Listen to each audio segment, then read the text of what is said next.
বিগত কোটা আন্দোলন, নিরাপদ সড়ক আন্দোলন থেকে শুরু করে বিভিন্ন সময় ওনার সরব এবং সাহসী ভূমিকা আমরা রাজপথে দেখেছি। বিভিন্ন সময় তিনি রক্তাক্ত হয়েছেন, তাকে হত্যার চেষ্টা করা হয়েছে, কিন্তু কোনো কিছুকে উপেক্ষা না করে তিনি স্বৈরাচার খুনি ফ্যাসিস্ট হাসিনা বিরোধী আন্দোলনে শেষ পর্যন্ত রাজপথে ছিলেন।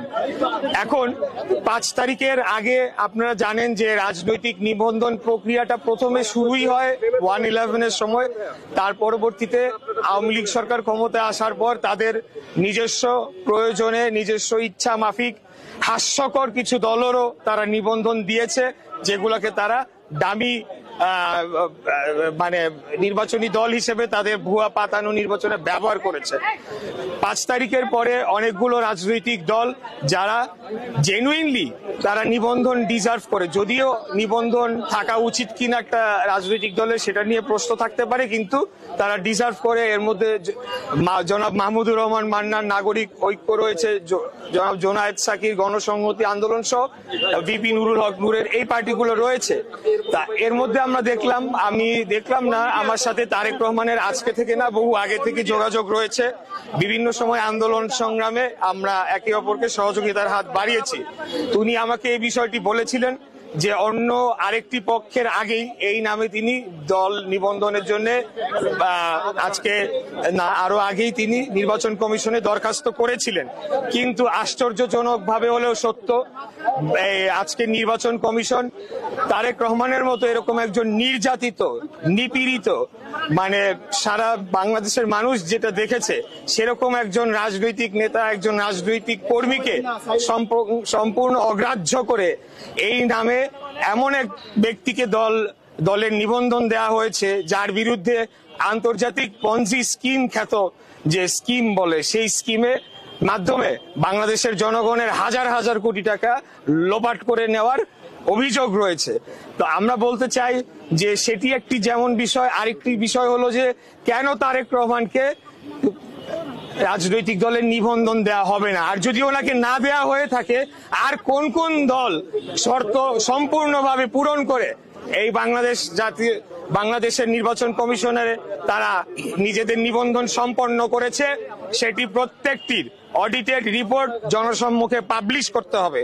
আমরা 3 মাস আগে আমি কয়েকটি রিপোর্ট দেখছিলাম, অত্যন্ত সংখ্যাজনক। সেখানে একটি পার্টি তার ভারতের বিজেপির আদলে গড়ে তোলা সেই পার্টি, মার্কাও একই, নামটাও একেবারেই কাছাকাছি, নামটা মনে আসছে না এই মুহূর্তে, বিএফজিপি বা এরকম আর কি, একই আদর্শ নিয়ে তার রাজনীতি করে। তো কিভাবে এই দলটি নিবন্ধন পেল যখন তাদের অফিস খুঁজতে যাওয়া হলো, তাদের কোনো অফিস খুঁজে পাওয়া গেল না, একটা ফ্ল্যাট বাড়ির ভিতরে তারা করেছে। এরকম যে 57টি রাজনৈতিক দল, তার মধ্যে খুঁজলে পরে দেখা যাবে অনেকাংশ রাজনৈতিক দল আসলে দলই না। তাদের কোনো কর্মকাণ্ড আছে কিনা, তাদের কোনো রাজনৈতিক কর্মসূচি রয়েছে কিনা, ভবিষ্যতে বাংলাদেশের জনগণের জন্য তারা কি করতে চায়, তাদের নির্বাচনী ম্যানিফেস্টো রয়েছে কিনা, তারা গণতন্ত্রে বিশ্বাস করে কিনা, এইরকম অনেকগুলো বিষয় চলে আসে। তো এইরকম একটা বিষয় যখন চোখের সামনে ঘটে, তখন আমি আর নিজেকে মনে করি নাই যে বাসায় বসে থাকা আমার উচিত। কারণ তারেক রহমানদের মতো ছেলেরা, এর আগে নুরুরাও একই ধরনের কষ্ট করেছে, তারা নিবন্ধন পায় না। আর সেখানে বিজেপির আদলে একটা দল, তাও কোর্ট থেকে অর্ডার নিয়ে তারা হয়েছে, এবং জাতীয় লীগ নামে একটা দল, এর আগের যে বিএনএফ, আসল বিএনপি, সেগুলো তো রয়ে গিয়েছে।